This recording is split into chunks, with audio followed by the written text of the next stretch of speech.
Welcome into Paul Catalina's Top 5 presented by Ticket Club. Link in the bio or in the description.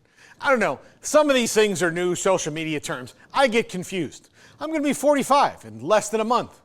I don't have to learn these things anymore. I can start saying, children, teach me the internet or do it for me.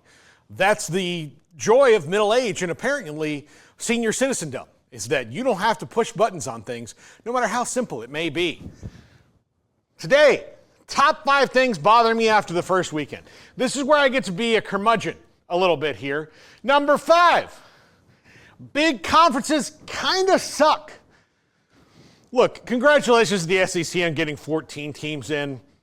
Really, 12 or 13 deserve to be in. Texas didn't deserve to be in. They fired their coach literally during the tournament.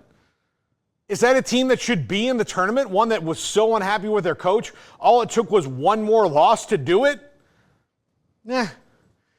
And 7 SEC teams in the Sweet 16 is great if you're an SEC fan or a fan of one of those teams, but is it great for what made this tournament great, which is teams from all over, all these 350 plus teams that have this shot?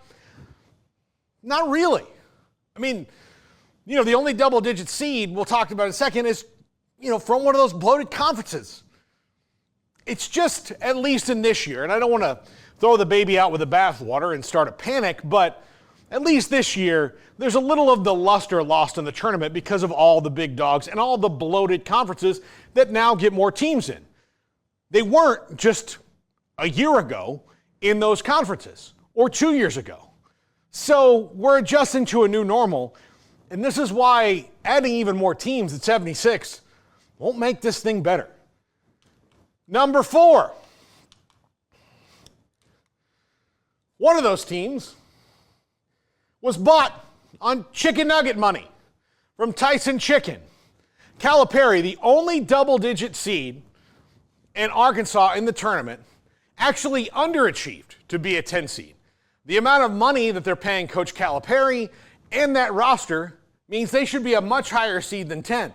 But underachieved much of the year to get to this point. Now, congratulations to them for beating Kansas and St. John's, 2 really tough wins. As a matter of fact, probably no 10 seed in the tournament had a tougher go than Kansas and St. John's in back-to-back games, and they won both of those and moved on and beat St. John's kind of convincingly. So yeah, they deserve to be there, but also they're not really a 10 seed in the way that most 10 seeds are 10 seeds. Bought and paid for with chicken nugget money. And, if I may say so, I'm not dogging Tyson Chicken Nuggets. Is this a face that would dog Tyson Chicken Nuggets? No.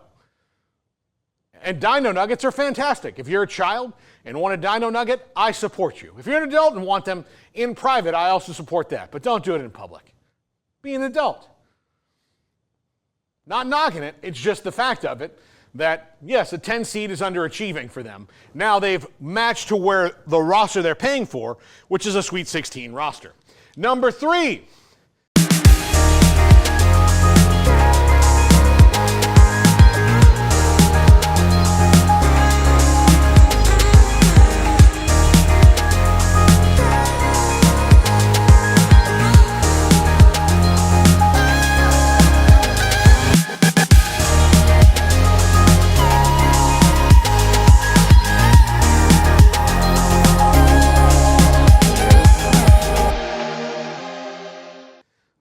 Know what traveling is anymore, much like a catch or targeting in the NFL.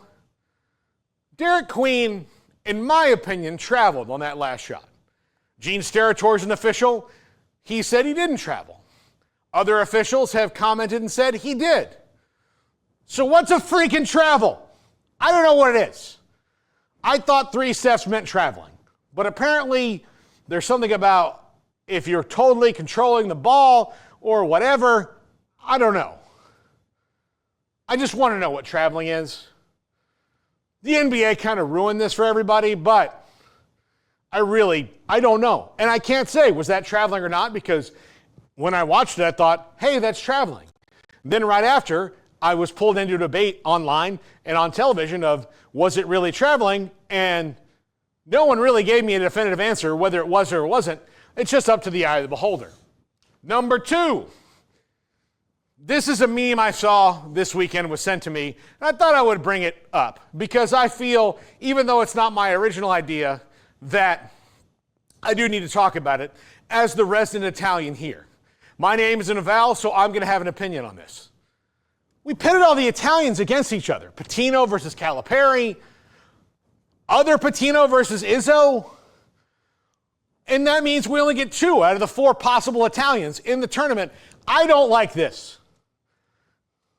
I want the Italians spread out across for cultural reasons. Also, I would have loved to see Patino v. Patino at some point, but maybe we'll see that down the road. Even still, I'm with you, Silvio. It's anti-Italian discrimination. Number 1, so much chalk.